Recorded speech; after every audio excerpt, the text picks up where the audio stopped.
I want to make a video about contentment or lack of contentment. Now, why should you care about whether you're content in life or have a lack of contentment?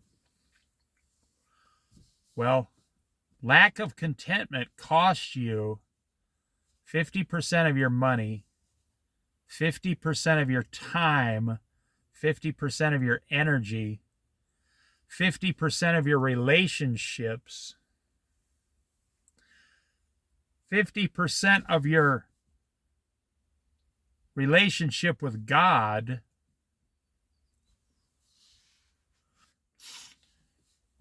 People who are not content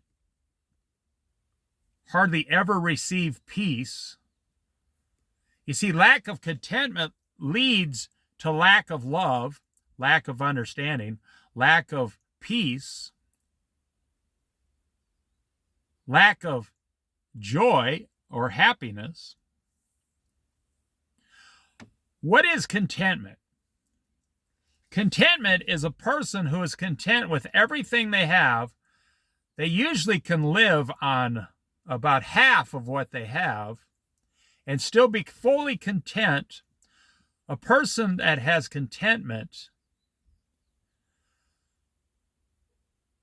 if a huge recession comes, a great recession, it doesn't touch this person of contentment. They're completely fine. A person of contentment has a much larger savings account than anybody else. You know, what is the message on on the internet today? You're not good enough. Anyone who's content with their lives is a wimp. You should never be content. You should always be doing more sit-ups, more push-ups, more pull-ups. You should always be doing more challenges. You should never be content. Even if you have a good job, you should always be looking for a better job. You should always be looking for ways to earn extra side money. You know, I laugh when these financial experts on the the internet, the radio, the TV, they just throw out there, why don't you go out and get a side hustle for an extra $1,000 a month? But they never tell you what that side hustle is.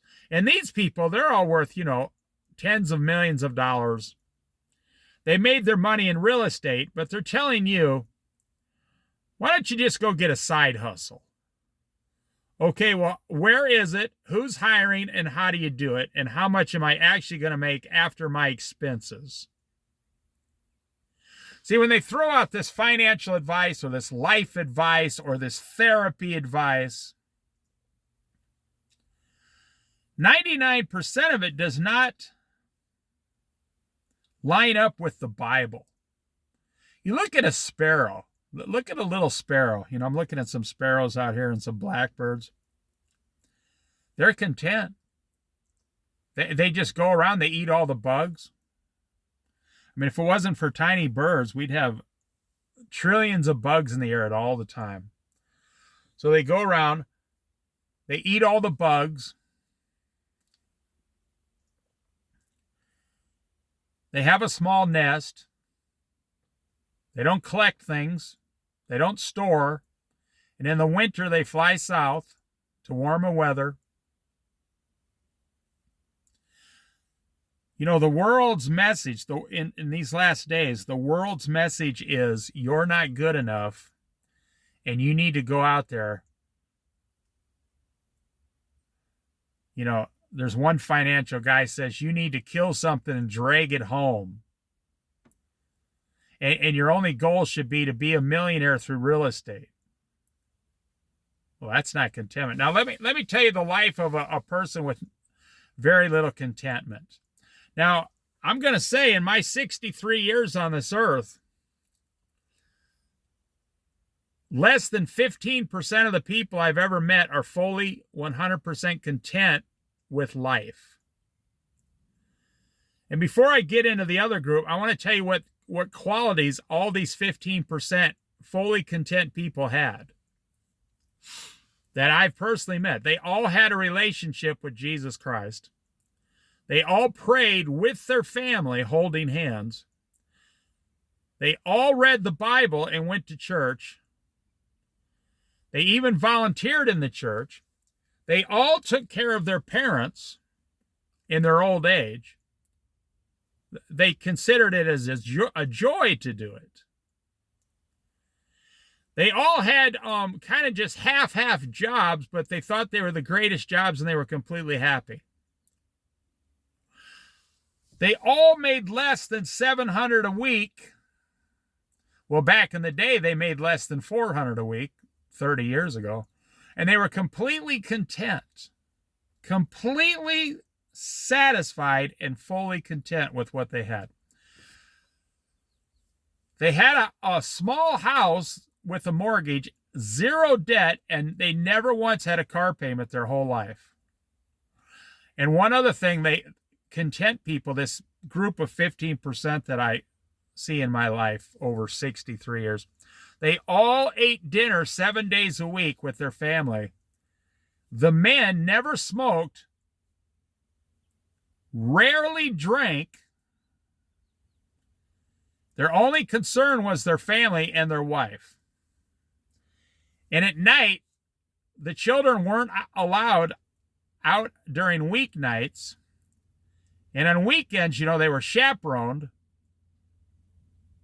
in groups of children with parents around. And the children were all extremely happy. And they didn't own a lot of possessions.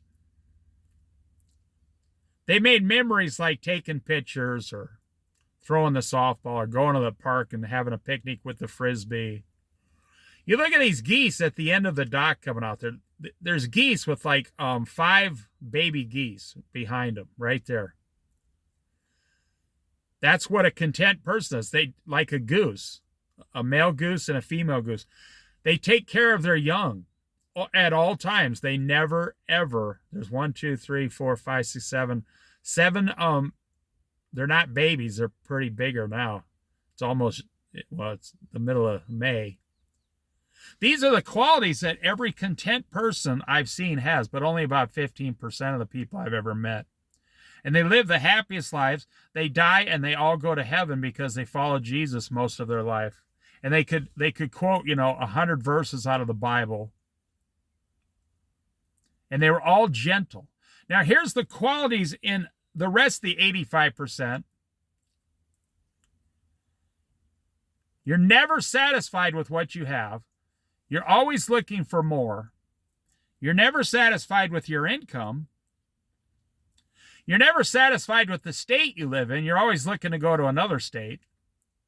You're always looking for opportunity to increase what you have. You're not content with what you have. It's funny. A content person, someone with contentment, says, I'm going to save some money, so over 10 years, I'm not going to get a rental. I'm not going to get an extra job. No, they don't change their life at all. They say, okay, I'm just going to save $500 a month for 10 years, $6,000 a year, $60,000 plus low interest at a bank. I'll have $70,000 in 10 years. That's, for a person of contentment, that's $70,000 more than they'll ever need. They're only planning on just paying for their daughter's college or something. But a person with no contentment or low contentment, they say, I need to save some money. So instead of just working and say, I'm going to go out and invest into real estate, I'm going to go through all these headaches, and in 20 years, I'm going to have a couple $100,000 off this property. By listening to renters for 20 years, rent my property, tear the place up, mow the lawn. The person with no contentment is way worse at the end. Because do you want to enter? I'm going to end with this. I mean, I could go on and on and on. Do you want to enter heaven? Jesus says, it's your time. Come, do you want to enter heaven like full of stress and no contentment? You weren't happy or satisfied on earth? Or do you want to be peaceful? The Lord takes you to heaven and you're just peaceful, going to more peace. Only about 50, you look at let me end this. You look at the wildlife out here. It's also calm and peaceful and content and perfect.